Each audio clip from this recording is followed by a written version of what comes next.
Sucesso. Quantos não querem ter sucesso? Mas sucesso e solidão. As pessoas batem nas minhas costas, me parabenizam, dizem que querem viajar comigo, mas poucos sabem do que se trata a solidão do sucesso.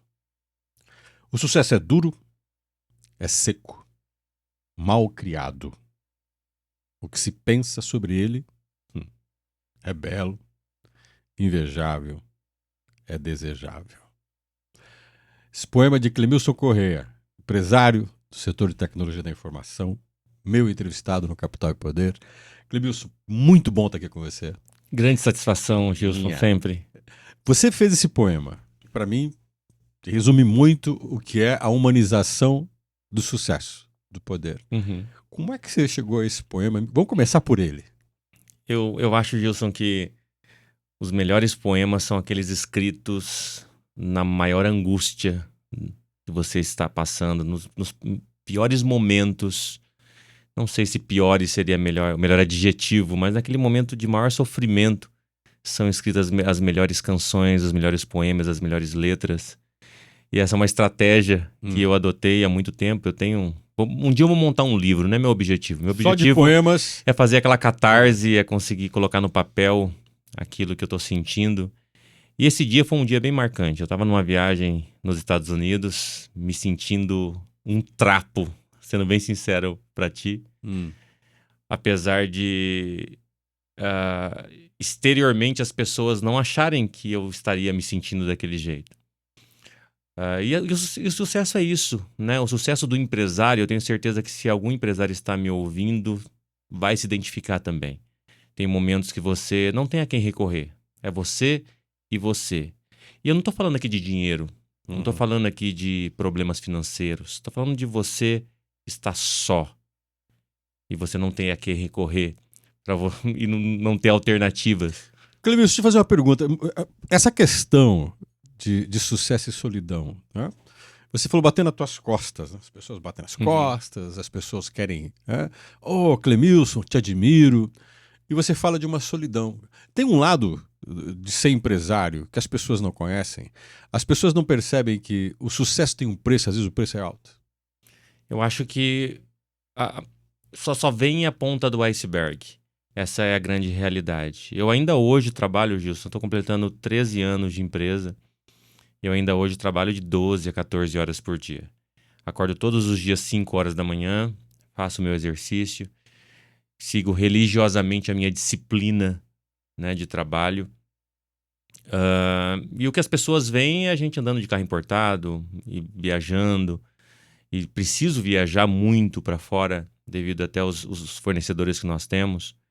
Mas a realidade dos fatos é que se você não herdou uma herança de alguém, se você conduz uma empresa como a minha, que é uma empresa ainda familiar, mesmo embora sendo uma multinacional, ainda é uma empresa familiar que caminha para a profissionalização, você precisa, né, se envolver muito com coisas que as pessoas não veem e que as pessoas pouco sabem. O que, Clemilson? Você me deixou curioso. O que você tem que se envolver?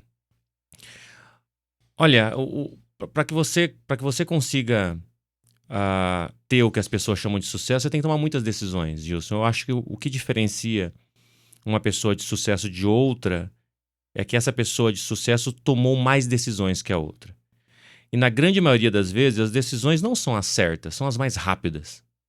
São as mais assertivas. Aquelas decisões que a experiência te leva a você tomar. Isso é uma coisa legal. Então, quer dizer que a experiência pode te levar a tomar decisões mais rápidas, mas nem sempre a decisão certa. Nem sempre a decisão correta e nem sempre a decisão popular.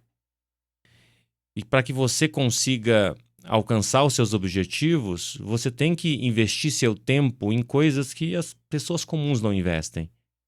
E eu não estou falando só de estudo, estou falando de investir seu tempo de fato, de verdade. Por exemplo, muita gente me parabenizou por ter conseguido um contrato muito importante. Mas pouca gente sabe que para conseguir esse contrato, eu tive que ler alguns livros, eu tive que aprender a negociar em outro idioma. Eu tive que aprender coisas que não se faz da noite pro dia, de uma semana para outra. Que você tem que dedicar tempo e tempo de qualidade. Então o Clemilson não é aquele Clemilson da balada que você vê raramente, de vez em quando. O Clemilson... Deve te encher o saco essa história de você achar que o sucesso do cara é porque ele é iluminado. Não sei se você teve alguém na tua família, às vezes tem gente que tem isso. Como você teve sorte. Eu escuto muito dá isso, uma raiva Wilson. disso, né? Eu não acredito em dom, nem em talento e nem em destino. Eu acho que quem acredita nessas coisas, pode até acreditar, quem quiser, acredite no que quiser, mas eu acho que está muito ligado à magia, muito mais a misticismo e magia do que qualquer outra coisa. Dom, talento, destino, para mim não existe. O que existe é trabalho, esforço, repetição. Repetição. A repetição leva à perfeição. Tanto é que os maiores atletas começam com 4, 5 anos. Djokovic começou com 4 anos, que é o maior tenista da história, que a história já concebeu. Começou com 4 anos de idade. Ele já batia a raquetinha, né, de ping-pong no berço. Quanto mais você repete, mais você está próximo da perfeição. Os maiores pilotos são aqueles que acumulam 20, 30 mil horas de voo. Mas mesmo assim tem um sacrifício do que você está falando no começo, voltando ao teu poema, da solidão do sucesso. Quer dizer, você se dedicar a treinar, a acertar, que nem você leu em outro idioma, buscou entender uma outra cultura para fechar um grande negócio, né? Tudo aquilo tem um custo, tem uma dedicação. O que faz a gente se dedicar tanto ao ponto de abrir mão de outras coisas? Eu acho que você tem que acreditar em algumas coisas, porque a vida é sobre isso. Se você não acreditar em algumas coisas, a vida começa a perder sentido. Você chega em um momento da nossa vida, talvez você já passou por isso, ou, né, você com certeza, outras pessoas já pararam para refletir um pouco sobre o porquê nós estamos aqui. Qual que é o sentido de tudo isso? Então, nós escolhemos algumas coisas, nós escolhemos algumas guerras para lutar.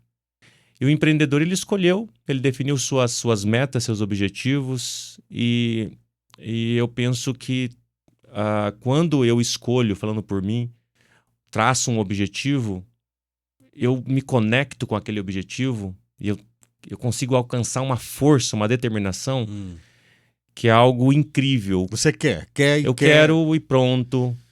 E eu acho assim que é isso que faz com que as pessoas se movimentam também. Quando você consegue transmitir esse propósito para todo mundo. São os 300, né? São os 300 de Gideão da Bíblia ou os 300 do filme 300. De Esparta. É. Porque não importa o quão grande seja o desafio, se você consegue conectar as pessoas com um propósito, você movimenta as pessoas. E propósito não é financeiro. Propósitos são propósitos ligados à missão. Missão. Por que eu estou aqui fazendo isso?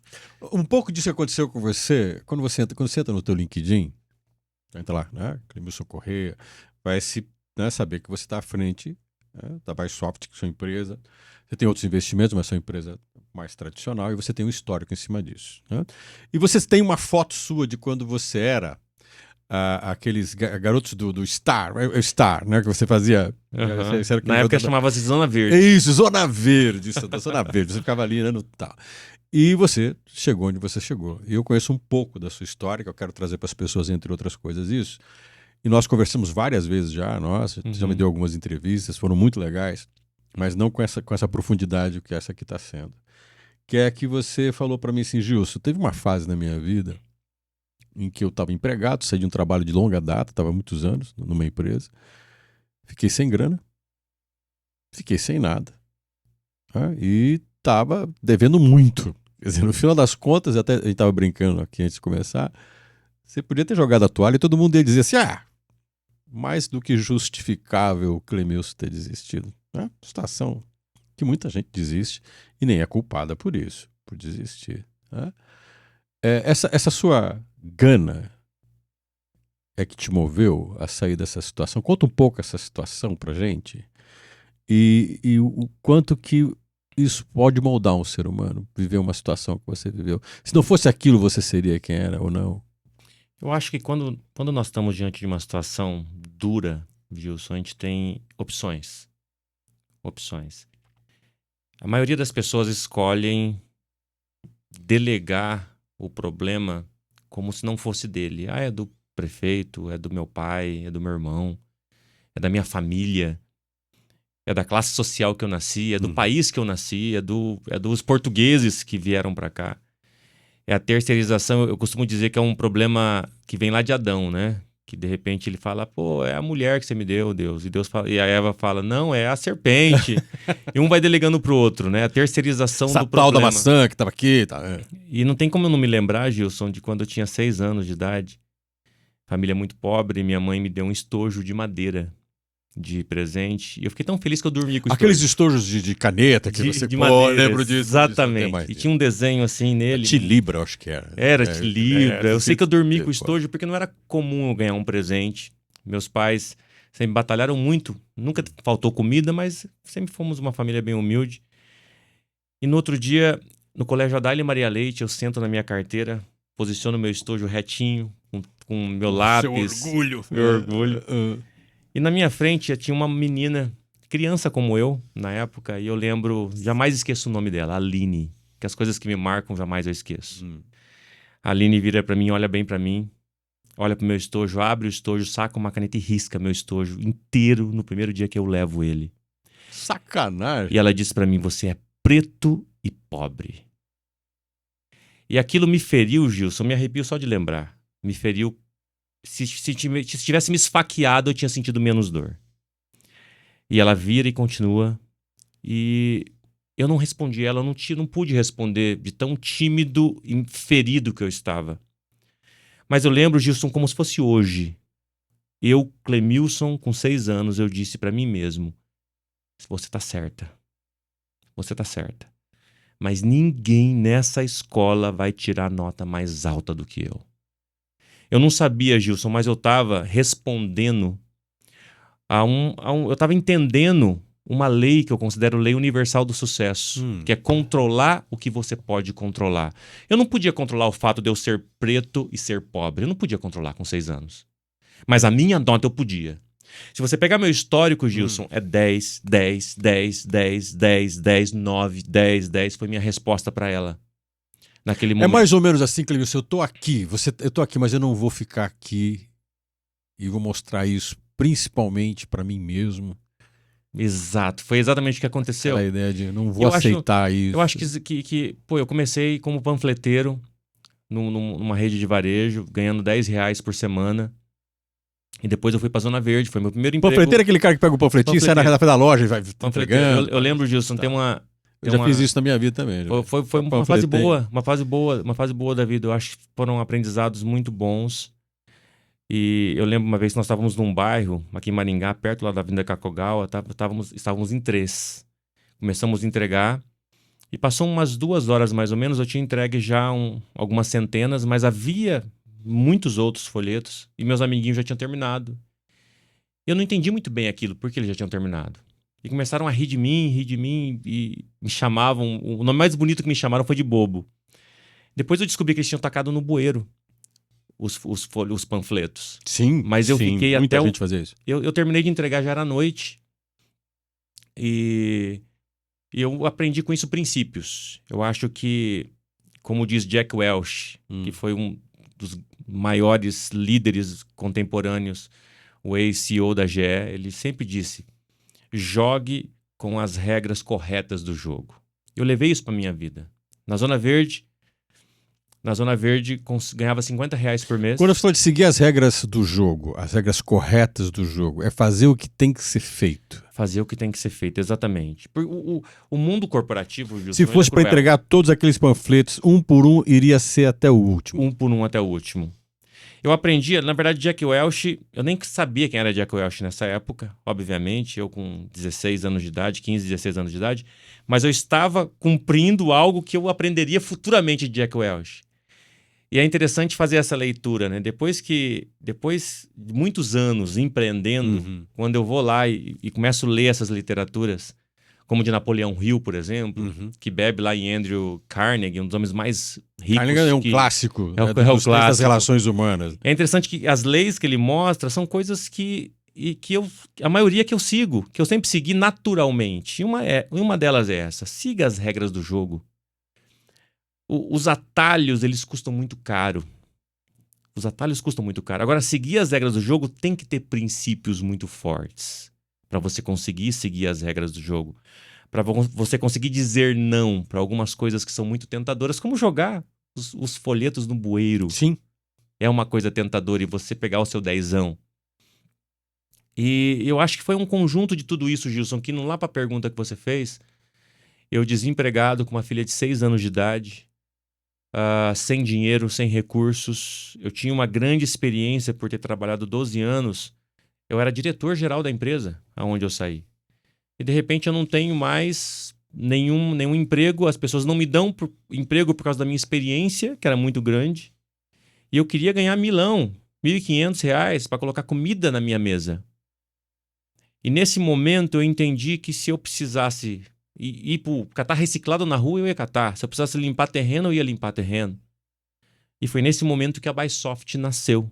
Nesse momento do meu deserto pessoal. O meu momento mais difícil da minha vida foi Olha quando que ironia, surgiu. no começo da sua vida você pouco sabia fazer, estava disposto a fazer qualquer coisa. Depois de algum tempo você tinha uma baita experiência, sabia fazer muita coisa de alguma coisa, mas ninguém queria porque você sabia demais. É cruel isso. É cruel, né? É cruel demais. O mercado é cruel. Mas aí nasceu a empresa. E como é que foi esse processo? Porque nenhuma empresa nasce grande, né? Não, nenhuma empresa nasce grande. Olha que interessante, Gilson. Eu comecei a operação da Bysoft em 2010. Só que o CNPJ da Bysoft é de 2008. Porque eu já queria empreender. Só que é muito difícil empreender quando você está trabalhando em uma outra empresa. Mas eu não comecei a pensar em empreender em 2008. Se você pega registros meus, eu adolescente, você vê desenhos que eu fazia escrito CRC Produções. Olha só. Eu sempre quis, de alguma forma, empreender, sem saber que era empreender, sem saber o que era empresa. Por que CRC Produções? Clemilson Roberto Correia Produções. Eu tinha até o slogan. Eu nem sabia o que era tecnologia, não tinha acesso, não tinha nada, não tinha computador em casa. Mas o slogan era: o futuro em nossas mãos já é passado. CRC Produções. Desde criança. Tem uma foto minha adolescente quando eu vejo o computador com cor, com tela VGA 256 cores, pela primeira vez na minha vida. Eu abro o Paintbrush no Windows 3.11 for Workgroups e eu escrevo assim, CRC Produções. Eu tenho a foto, eu tenho um registro, eu tenho um registro, eu lá, nos meus 16 aninhos, CRC Produções na tela. De alguma forma eu sempre quis empreender sem saber o que era empreendedorismo. Com tecnologia. Com tecnologia, sem nem conhecer tecnologia, são as coisas loucas da vida, mas que estão nas fotos que eu consigo comprovar. É fácil dizer hoje isso. Agora vamos colocar um pouco de lenha na fogueira. Bora. E vamos azedar um pouco o caldo. Bora. Você falou lá atrás de que você era uma pessoa que colocava alguma coisa na cabeça, focava, ia atrás e a coisa tinha que acontecer. Brilhante a sua história do estojo. Acabei de ganhar um estojo, presentaço, né? E a pessoa foi lá arriscar e ainda falar aquilo. Um preto, pobre e tal. E você foi. Calculo que você olhe para muitas das coisas que você conquistou e fala, graças a essa minha obstinação. Vamos colocar aí. Só que a gente sabe que ser obstinado tem um preço. Ao se querer muito uma coisa e lutar por ela a qualquer preço, o preço que se paga não é barato. Você já pagou muito caro por isso? Demais. Demais, Gilson. Eu confesso para você que eu demorei para reconhecer essa minha obstinação, sabe? Eu demorei para reconhecer. E hoje eu gosto muito de Charlie Brown, né? E Chorão, ele dizia: não vou mais me importar falar de mim, né? Eu nasci, eu me criei assim. E eu comecei a pegar esse mantra, né? E hoje eu espalho isso muito, né? Sou obstinado e a obstinação, né? Essa questão incrível, né? De querer algo e falar, eu vou alcançar e ponto. E isso passa por tudo, passa pelo inglês, pelo espanhol, passa por perder peso, passa por tudo. Certo. Eu quero e quero e quero agora. E aí você perde pessoas, nem todo mundo está na mesma velocidade que você, nem todo mundo suporta alguém obstinado. Porque você deixa, Clemilson, por mais que seja difícil que eu vou te falar, mas eu não posso deixar de te perguntar. Nem todo mundo te acompanha, mas muita gente você atropela. Sim, sim. Enfim, é muito difícil, ou a coisa mais difícil que existe no empreendedorismo são as pessoas. Não há nada mais difícil que isso. Não existe. Não existe. Pode falar o que for, não existe nada mais difícil do que lidar com pessoas. Porque você não tem que ter as melhores pessoas. É só olhar o Dream Team. O Dream Team não ganha tudo. Seja de basquete, seja de futebol. Você pode ter as pessoas mais caras do time. Você não tem um time que ganha tudo. Você tem um time que perde. Porque não são as pessoas mais caras. São as pessoas das quais você consegue extrair o máximo potencial delas. E esse é o grande segredo, extrair o máximo potencial das pessoas, naquele momento, naquele contexto específico. E quando você está numa velocidade de cruzeiro e você está numa velocidade de pensamento e as pessoas não te acompanham, as pessoas se ofendem. As pessoas se ofendem. As pessoas que ficam para trás, elas se ofendem. Tanto é verdade que a gente coleciona fatos dos quais eu vou citar, do tipo... Já viu aquela história de que se não é o amor, vamos pra guerra, né? E acontece muito isso. As pessoas estão comigo e estão amando, de repente encerra o ciclo. E encerramos, não faz mais parte do jogo. A pessoa vai lá pra rede social, nunca gostei dessa empresa, essa empresa não vale nada, não sei o quê, e tenta... Porque é uma relação de amor que vira ódio, a relação dos dois namorados. Entendi. Que se amavam durante anos e de repente já não se amam mais. Nossos maiores inimigos são as nossas maiores paixões. Exatamente. Ainda mais quando elas se frustram. Exatamente. E é por aí, Gilson. É difícil falar sobre esse tema, sabe? Porque é um tema que fala de pessoas, fala de sentimentos, fala de dor. Agora, quando você fala de gestar pessoas, né, e uma pessoa que nem você passou por uma empresa que tem muita gente que já foi liderada por você. Alguns seguiram muito tempo com você, outros duraram um pouco tempo, alguns te marcaram de forma surpreendente, outros decepcionaram muito. Você também deve ter surpreendido muita gente e também deve ter decepcionado muita gente. Um empresário, uma pessoa que busca ter sucesso, tem arrependimentos? Existem arrependimentos que você tenha que você não pode mais reparar? Eu penso assim, primeiro, sobre arrependimento, eu acho que eu sigo o mantra de no regrets, sem arrependimento. Porque a gente não pode mudar o passado. Eu acho que a gente tem que aprender com os arrependimentos, ou com possíveis arrependimentos. Situações que você faria diferente. Então eu penso assim, ao mesmo tempo que a gente não tem arrependimentos, tem situações, mais uma vez, que eu faria diferente se eu fosse fazer agora. Sim, tem situações que você feriu alguém, você magoou alguém, você perdeu alguém importante. Você perdeu uma boa oportunidade. Mas aquilo que eu falei, Gilson, você tem que tomar decisões e tem que tomar decisões rápidas. Agora, se eu não aprendo com a decisão que eu podia ter tomado melhor, aí não valeu de nada aquela mancada que eu fiz ou aquela trombada que eu dei. Agora, a resposta é, se eu pudesse fazer algumas coisas de volta, no presente, eu faria. Mas isso não significa arrependimento. A pessoa arrependida, ela está muito conectada com o passado. O passado já era. Não tem como voltar mais. Entendi. Agora o futuro não existe. Mas você errou mais que acertou nisso tudo? Sem dúvida. Eu acho que o empresário que acha que acertou mais que errou, ele está totalmente enganado. Ou teve muita oportunidade, erros de outros por ele. Entendi. Né? Alguém errou antes. Alguém errou por ele. Exato. Alguém errou por ele. Você erra muito, você erra demais, você erra muito. Agora, existem erros que não podem ser cometidos. E é muito importante dizer isso. Tem erros que não podem, simplesmente não podem. Vou dar um exemplo. Um piloto que erra o pouso. Já era, acabou. Não só para ele. Um médico que erra na hora de cortar lá alguma coisa.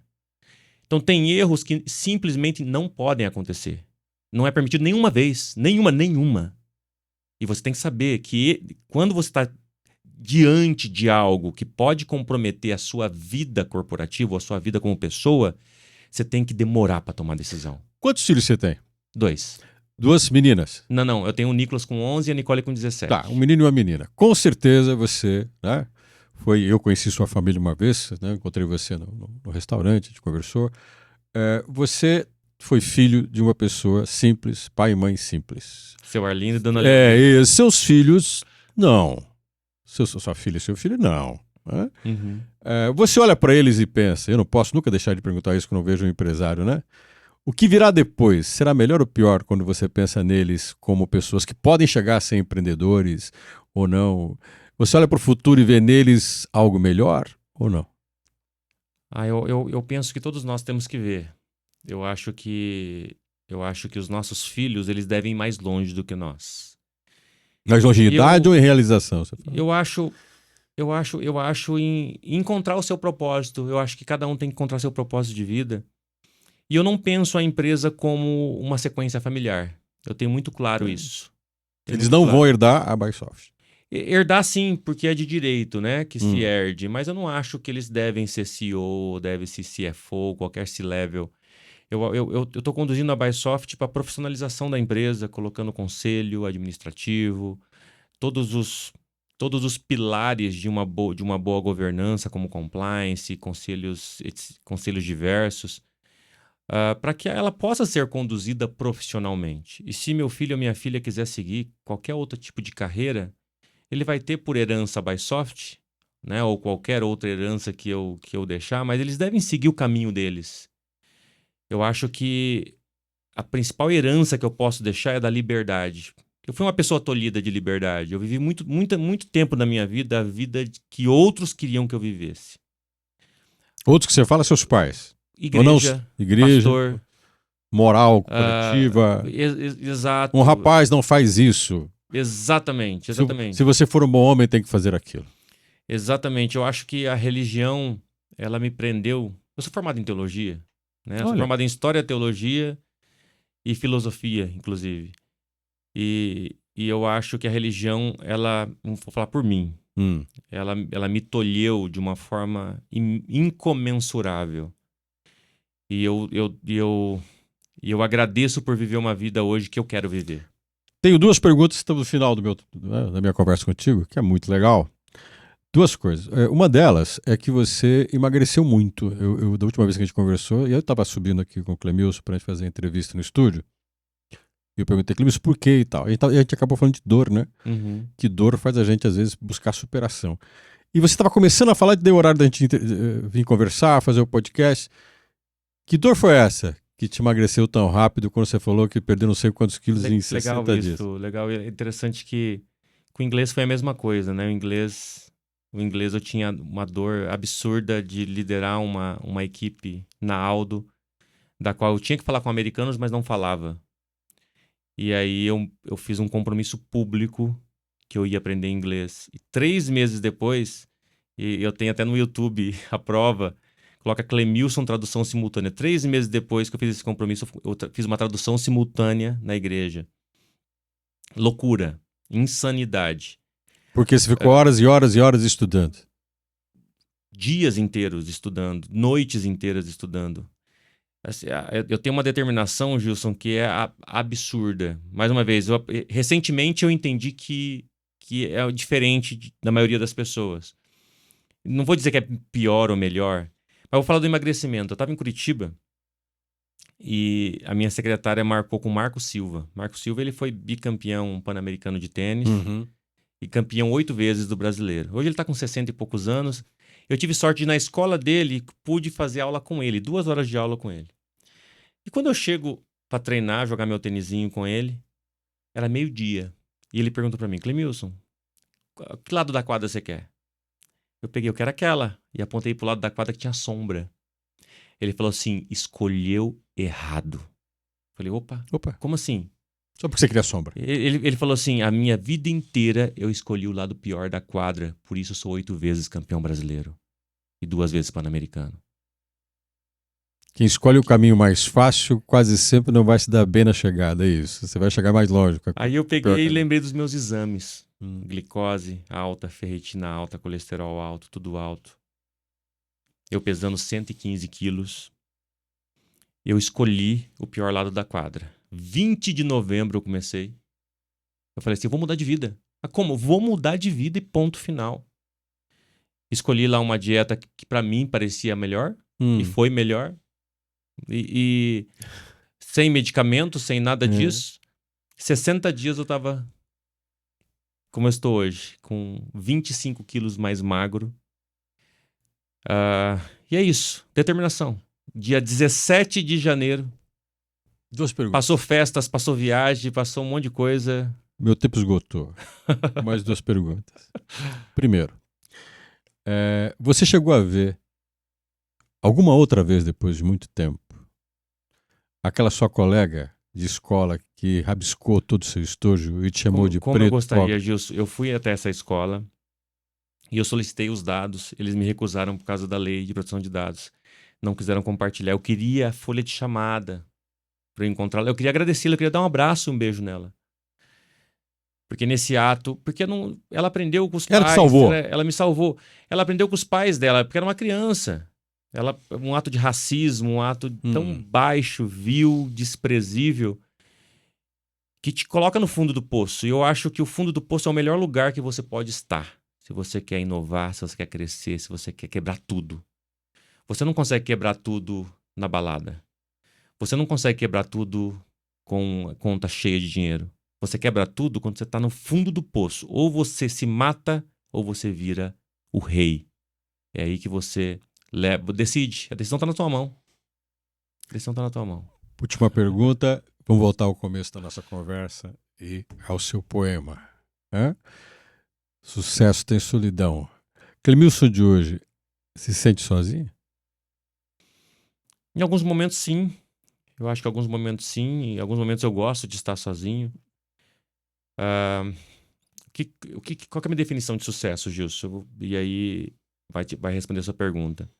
É você conquistar e você ter pessoas que te amam de verdade para te abraçar. E é no momento difícil que você conhece? É um momento difícil que você conhece. E pessoas que te amam de verdade, se é seu filho, sua filha, seu pai, sua mãe. Você sabe que não estão te amando porque quer que você pague a conta. Te amam porque te ama de verdade. Não importa se amanhã eu tô sem nada. Eu sei que eles vão me abraçar, a mesma coisa. Esse foi Clemilson Correia. E essa é a intenção do Capital e Poder. Começamos com um poema chamado A Solidão do Sucesso, do Clemilson. Por quê? Porque atrás de um sucesso que todo mundo deseja, existe um ser humano. E como todos nós, como dizia Jean-Paul Sartre, todos nós nascemos, vivemos e morremos sozinhos. Por mais que a gente esteja acompanhado com quem ama, quem não ama, qualquer dor, qualquer alegria, felicidade intensa é nossa. Se a gente gosta muito de alguém que sofra, não podemos pegar a dor do outro e passar para a gente. Então a solidão não é algo ruim. Ela pode ser um bom começo, como foi no seu caso, Clemilson. Obrigado demais pela presença. Gilson, eu que agradeço. Sempre à disposição. Até o próximo Capital e Poder. A gente acredita que a inteligência artificial não é mais sobre o que vai acontecer no futuro. Ela já está transformando a forma como as empresas trabalham, decidem e crescem agora mesmo. A construção civil vive um momento decisivo. É preciso ganhar eficiência, reduzir desperdícios e melhorar a previsibilidade. E a tecnologia, quando bem aplicada, torna isso possível, de uma forma ágil e concreta. Na Bysoft, unimos os melhores softwares do mundo com os melhores profissionais. Esses são especializados, sendo engenheiros, arquitetos e especialistas BIM. Seja com soluções em IA, seja com ferramentas que integram planejamento, execução e análise de forma completamente conectada. E sempre com um time técnico pronto para te apoiar do jeito Bysoft, humano, próximo e comprometido com o seu resultado.